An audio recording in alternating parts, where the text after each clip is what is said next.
What's going on, Scotty here from the Breakevens, giving you another AFL Supercoach video today. Today's going to be a little bit different. We're going to do a tier list.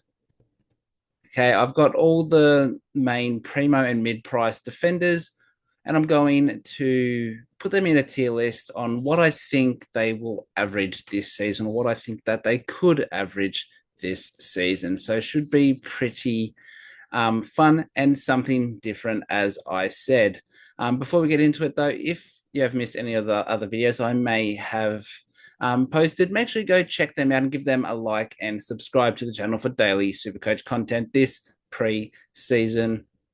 Also, the Breakeven Supercoach League, if you're yet to join that, use code 266136. It's an unlimited open league for anyone to join. So 266136 to do so. And you can hit me up on X at Breakevens Pod or on Facebook, the Breakevens. Sorry. So with that further, with that all done and dusted, let's get into this tier list. All right, so here we have it. I've made this little defender tier list. I'll be rating all of these defenders here from 110 plus, 101 to 109, 91 to 100, 85 to 89. And if there's anyone here, I think that goes to under 85, I will be putting them here. So I'm just going to talk quickly about every pick and my reason why. And hopefully this is beneficial for you guys. So something new. I'm doing it for the first time. So let's get into it. So first up, I have Kane. What do I think Kane for someone to, I guess, take his role?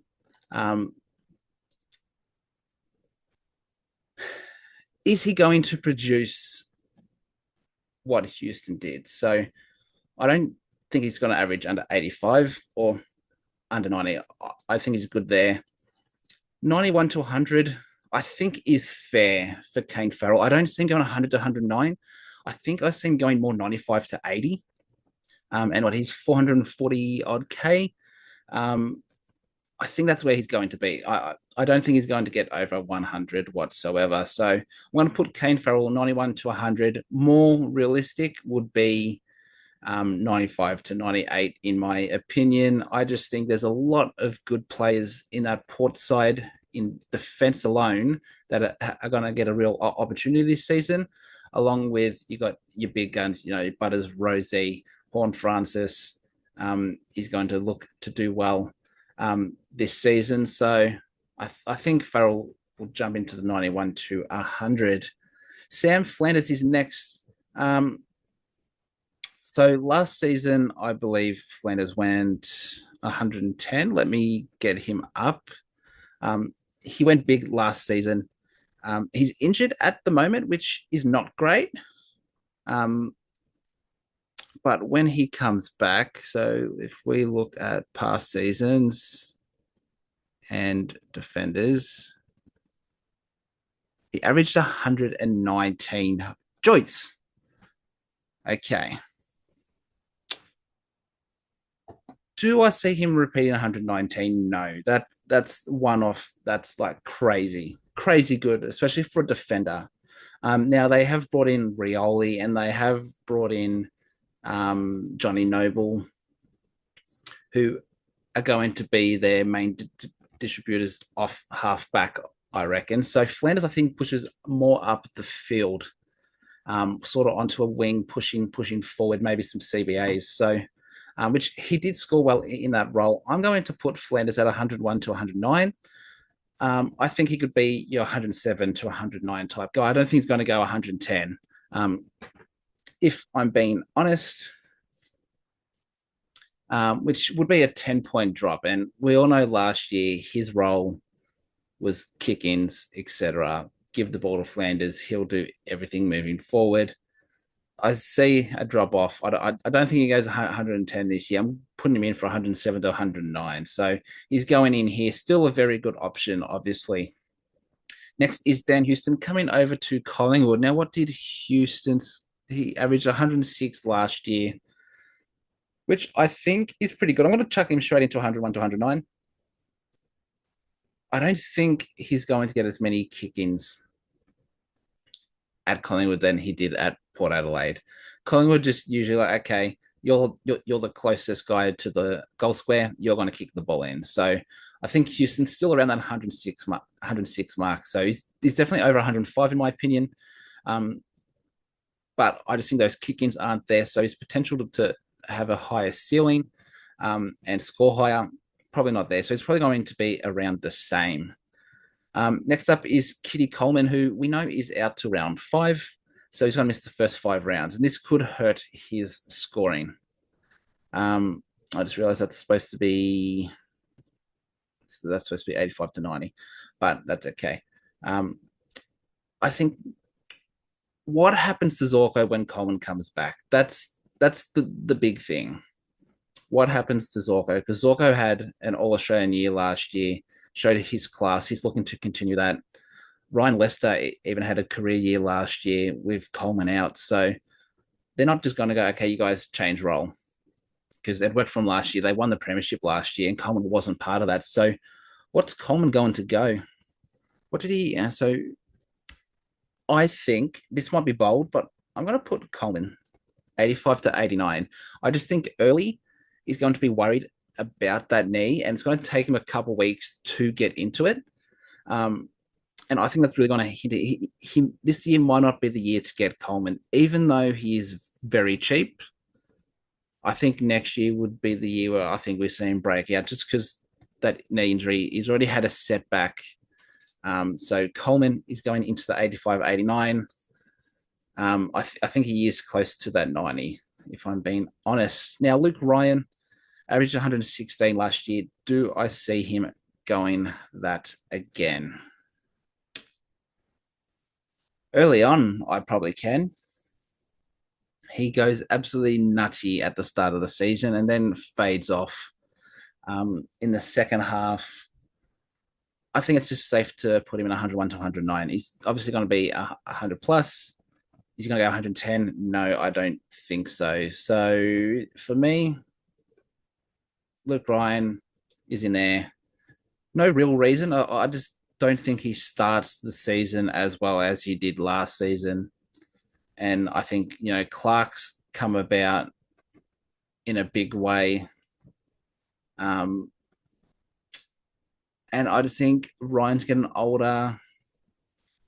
Look, he's probably closer to 109 than he is 101. So I'm going to chuck him in there just for now.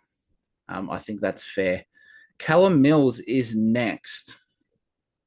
Now, this is a tough one because if he plays pure midfield, he could go in either 110.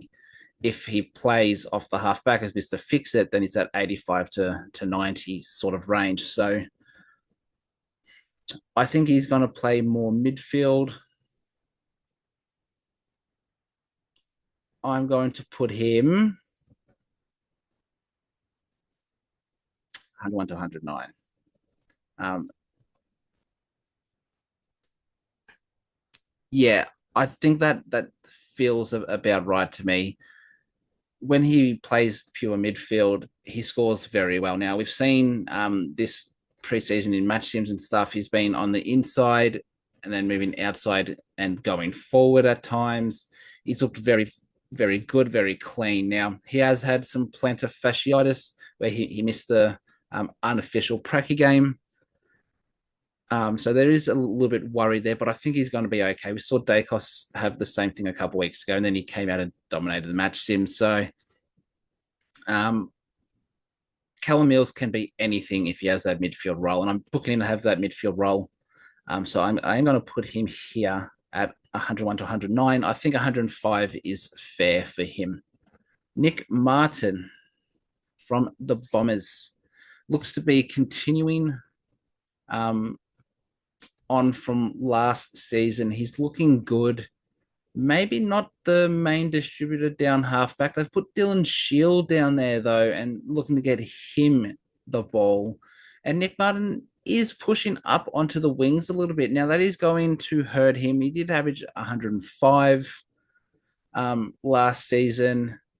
Now, last season as well, he got pushed forward late in the season and still averaged very well. What he finished the season with, he finished.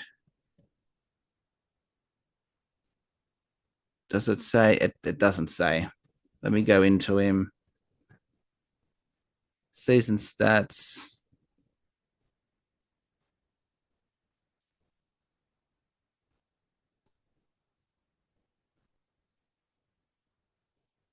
What did he go? He was averaging.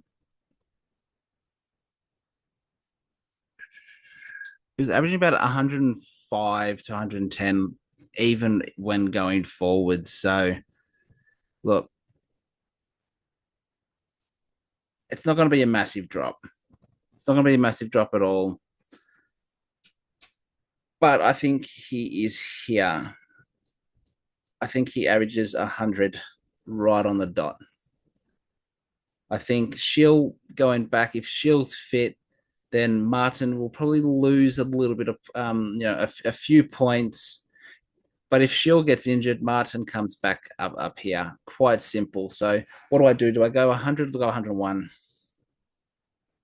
I want to go 100. I'm going bold. A lot of you out there might be like, what the hell are you on about? This is ridiculous. You're talking out your ass. You got no clue what's going on, blah, blah, blah, blah. I'm just giving you my opinion, what I know, what I think. Nice and simple. Now, this one's an interesting one.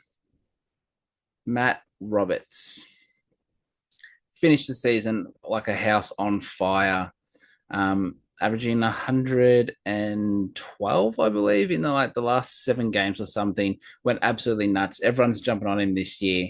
But I've done some deep dive, and I don't think he's the player that he was last year. So Justin McInerney was out for those 7 games where he did really well, and he was on majority kick-ins. So that also helps. With McInerney back, so I believe that there's a stat. If I go through my book here to Matt Roberts, where I've done all of my player profiles, Matt Roberts here. Where does it say? Where does it say?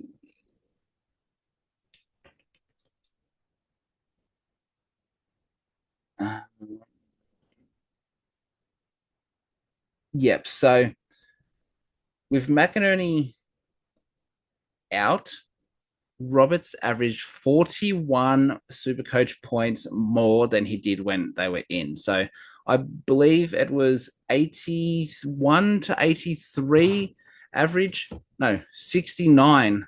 It was a 69 average with McInerney in, and it was over 100 average with him out. So if McInerney's back and fit, what is going to happen to Roberts? Is he going to be that guy who's still going to be on kickouts, the guy that they're going to look for out of halfback? I don't see it. I was big on Roberts early in preseason, not so much now. Now the big question is, do I think he's 85 to 90 or do I think he's a 91 to 100? I'm going to go. God. I'm going to go here. I think he goes 90. That could be really harsh. I think he goes 90. Everyone's seen him as, that 95 to 100 bloke, maybe even over 100. I don't see it. I think he's going to be a big, big trap this year. So, Matt Roberts, I think he's going 90. Next is Harry Sheezel. I'm going to put him straight up to 110 plus.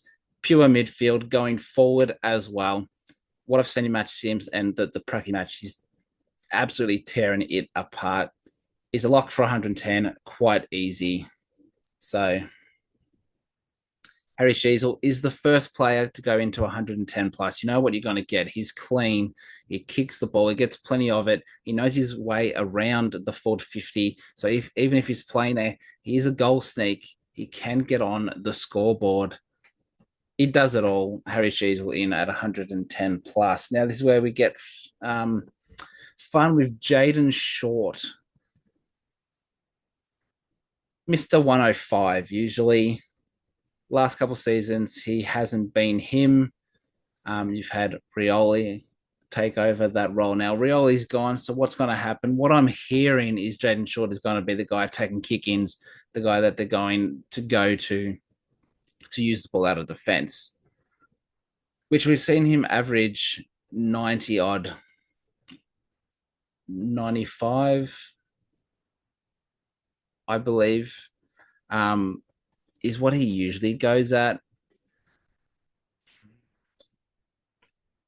What I've seen is Richmond are playing very slow out of defense. I don't know why, but there could be a lot of switching. So I'm going to put Jaden Short at 103 average this season. That feels bad to say because he rarely gets over that 100. He's Mr. 95. I just think the amount of ball that's going to be in that Richmond defense, he's on kick-ins. If they play that slow build-up, he's going to get plenty of the ball. Jaden Short, 103 average for me. Next up is James Sicily, someone who before has averaged absolutely huge numbers.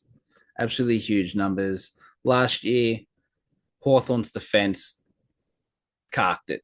Everyone was injured, so he had to play on the best defender each time, which usually he does pretty well at, but he wasn't as freed up as usual. They got Barras and Battle this year, the Hawks, so Sicily could be freed up massively, which would be great, which means I could put him into 110 plus. I'd probably do that quite comfortably. The only thing I'm worried about is he could be pushed forward. And if he's pushed forward, we're in big trouble. So where am I going to put Sicily? I don't think he's going to play a whole bunch forward. Right. It's not like he's going to start a game forward. He'll probably start in defense. And if someone goes down or if they really need someone late in the game, he's the one that pushes forward. I'm going to put him comfortably here. I think he goes 105 to 106 this season, which I think he just beats Mills and he beats Short comfortably and is more around the Dan Houston type average. So I think that's fair for Sicily. Now, Jack Sinclair, this is an interesting one because he's got a hamstring injury right now. He's a chance to play round one. If he's fully fit, playing back on the halfback, he averages 110. If he's not there, I think he's more here at 105. Last year, he averaged 109.9 and he had a poor start playing midfield as well. He looks to be back on the halfback. So I am going to put Jack Sinclair at 110 plus. That's crazy seeing you got Luke Ryan, Flanders there. I'm putting Sinclair there for now. I might change it if need be, but I think he goes to 110 plus. We might come back to that. Who got here? We got Josh Sin. Now we spoke about Farrell taking over that Houston role. Sin's another one who could be doing so. Obviously, you got Atkins, you got Evans, and you got Burton also in that defense. So, what I saw from the practice match from Sin, he is the first guy going in under 85. He was very quiet, not on any kick-ins. He was shaky. Usually, he's a good kick. It wasn't. I think you just avoid Josh Sin completely. I think it's Evans. He will be more benefited by Houston leaving than Josh Sin will. They backed Josh Sin in. He could play that more wing role, but I think he's an under 85 average, unfortunately. So he's going to go in there. Tommy Stewart, looking to move back into that defensive role. They tried in midfield, wasn't quite working out for him. He can go at an average of 110 if he is in that role and he performs like he was a couple of years ago. He is a couple of years older from that point, though, and there might be a few injury niggles that I can see him have this season. So I'm going to put him behind Mills in front of Short. I think he goes 104, if I'm being honest. I've got Mills and Sicily going around 105, Houston going around 106, 107, and these guys here 109s. Tom Stewart down back is always going to be good for our super coach side. So, um, and by the looks of things, going by this, he could definitely be top 10. Well, what is 2, 4, 6? He's eighth right now. We've got a few more here to come, which would be interesting to see what happens there. But I'm pretty happy with him there. Lockie Whitfield is going straight into 110 plus on kick-ins. That main guy on a halfback for the Giants. He's done it before. What did he averaged 111 last season. I'm putting him in there straight away as an Uber premium. Not much more I need to say on Lockie Whitfield. Bailey Dale is an interesting one. What did he do last season? He averaged 98 last season, which is interesting because that puts him around here. Now,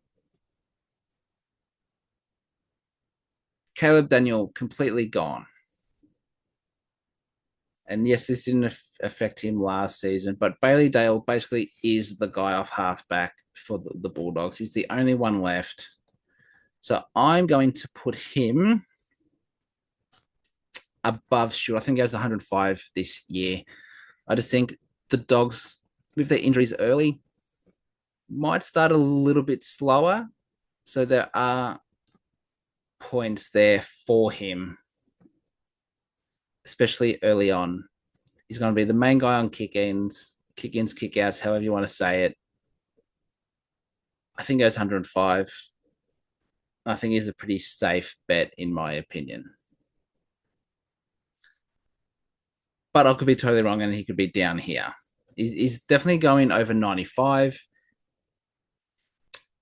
I think he definitely goes 100. So he's either top here or he's the bottom here. I think he's just a safe, consistent bet. Jordan Clark is next. I'm going to put him above Mills. No, just above Dale. Jordan Clark last season averaged 104. I think he goes slightly better, potentially. Or he just does the same. Really broke out that guy that they're using off halfback, running halfback, because they've put Hayden Young into the midfield. You got Ryan there as your intercept guy, taking some kick-ins, which he's sharing with Jordan Clark. But your Clark's your more run and carry type of operator. I'm expecting another great season for Clark. So I think I've got him about 105 again. I don't see him out averaging these guys, if I'm being honest. Jeremy McGovern is a very interesting one because last year he averaged 110, which would put him here. I'm going to put him here at about 107, 108 average. I think he's going to drop a little bit. I think West Coast get a little bit better, so maybe not as much ball down there.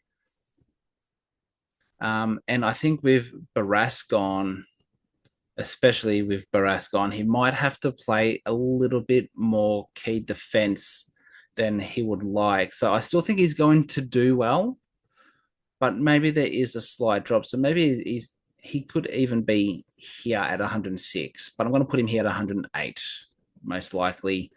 You know what, you're going to get intercept marks, great kick. They're going to, you just try not to kick the ball to McGovern, but everyone seems to do it. So he's going to go in there at 108. Next is Colby McKercher. I'm just going to put him straight in here. I think who scores more out of Farrell and McKercher? I'm going to go Farrell just because McKercher looks to be playing that wing role, so a little bit more inconsistent and pushing forward. I still think he could be a serviceable Supercoach scorer, but I think he's that more 95 guy. And I think if I was choosing McKercher or Farrell to do better, I'm probably choosing Farrell just because there's more scope for him to get kick-ins. So McKercher's losing that halfback role. It's all going to Caleb Daniel. So he's pushing up the field. He's not going to have his big, crazy games. He's going to be pretty consistent. And I think not 95 is fair. Now, Nasiah Wanganeen Miller, what did he score last? He averaged 100 on the dot, which would put him here. I think there's scope for him to do better. I think he outscores short. I've got Dale at 105. I'm going to put Wanganeen Miller. He's going to be between 104, 105. He's going to be like 104.7 or something. Sinclair could be out at the start of the season, which means he's going to see plenty of the ball. I do see some natural progression there. So from 100, there's probably 4 to 5 points there in it for him. Silky player, been in the system for a couple of years. I think he does really well. So I'm going to put him at a nice 104.7. Getting very specific, but I think Dale goes 105. I think Stewart goes 104. I got to put him in the middle. Harry Perryman. Well, this is an interesting one. So looks to be getting majority mid. So when he played 50% or more CBA time for GWS, he averaged 98, which put him right at the top here. Now, he could be looking to get 60 plus percent. So could be around here, around the 105. Is that sustainable? Does he push on the halfback? Does he push forward at times with the rotation? I'm going to put him at 104 as well. Probably just above Stewart. I'm going to put him at 104. I think he's going to score great at Collingwood. We're yet to see his ceiling. You know, with his ceiling, he could have games where he could be averaging 107 this season just because he goes big. But I'm going to put him as 104 at that cheaper option. He's like 100K cheaper than most of these guys. Some even like 200K cheaper. So he's still going 105 in my opinion. Yeah, happy with him there. Next is Trent Rivers. What did he average at the end of last season? I don't think it was a lot. So he averaged 85.9, which puts him here. No, which puts him here. Talks of more midfield time this season. Talks of Petrarca when he comes back, playing a bit more forward. So Rivers is the guy. I'm going to put him in front of Perryman. I think he has big scope. He might even be in front of Nasiah, but I'm going to put him in front of Perryman. Swap. What is going on? There. I think this is the year where Rivers breaks out and shows what he can really do. He's a young talent. He's shown glimpses before. I think he gets a good run in the midfield this season. I think he can go 105 quite easily. Now, what happens late in the season? Petrarca's good. Maybe plays more midfield. Does Rivers lose minutes? Because we know we've got Viney and Clary in there as well. They're looking to get Cosy Pickett in there a bit more. So Rivers to me will be that midfield rotation guy coming off the halfback, which I think he can still score very well. So I'm going to put him at 105 average, just below Nasiah, which actually I said Nasiah's got 104. So I've got to stay true. He's going in there. Dane Zorko, the final one, averaged 110 last year, which puts him up here. I don't think he goes 110. I think he goes here at about 108. Don't know what it is. Coleman, when he comes back, might lose some scope there. Might have to push forward a little bit. But I don't see why you would do that. He had a career best year. It worked for the team. So I'm going to put Zorko in about 108. But he could get injured quite easily and then could be averaging around here. But he's going there. So that is the defenders. Now, is there anything I want to change? So Sin is obviously there. Roberts and Coleman, I'm going to keep there. I like these three here. I think that's fair. It's unfair on Nick Martin, some people might say, because what did he average again? He averaged 105, so I'm seeing like a 5 point drop from Martin. Might be stiff. We could easily swap him with Short if needed. Short, Stewart, Perryman. I'm pretty happy. McGovern, yeah, 107 for McGovern, 109s for these two, 108, 107, 106, 107, 106, 105, 5, 5, 5, 4, 4, 4, 103. I'm happy with this here. Well, definitely Zorko down. Now, Sinclair. Do I see him averaging more than Luke Ryan?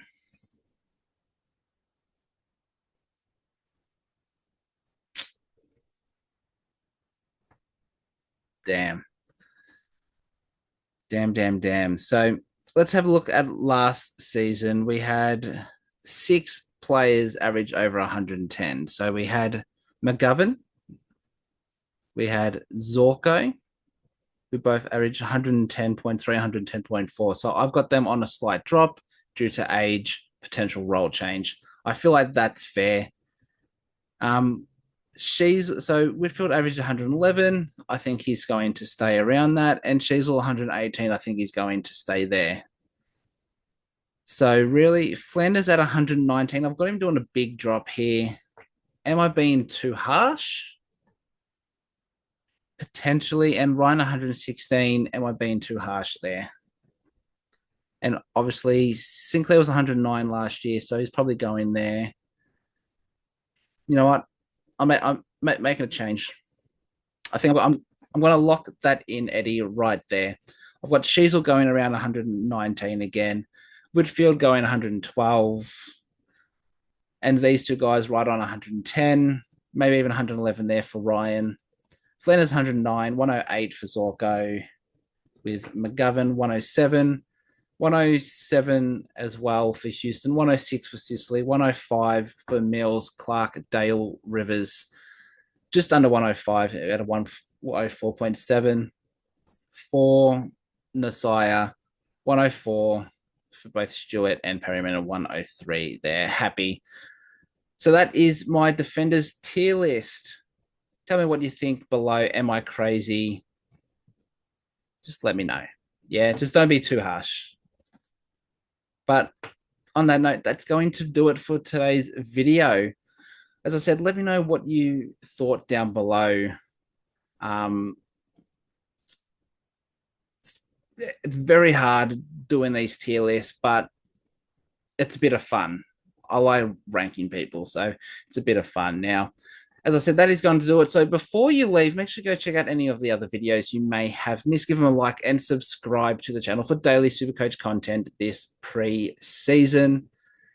If you are yet to join the Breakeven Supercoach League, use code 266136 to join. Again, that is 266136. You can hit me up on X Breakevens Pod or on Facebook, the Breakevens. It's going to do it for today.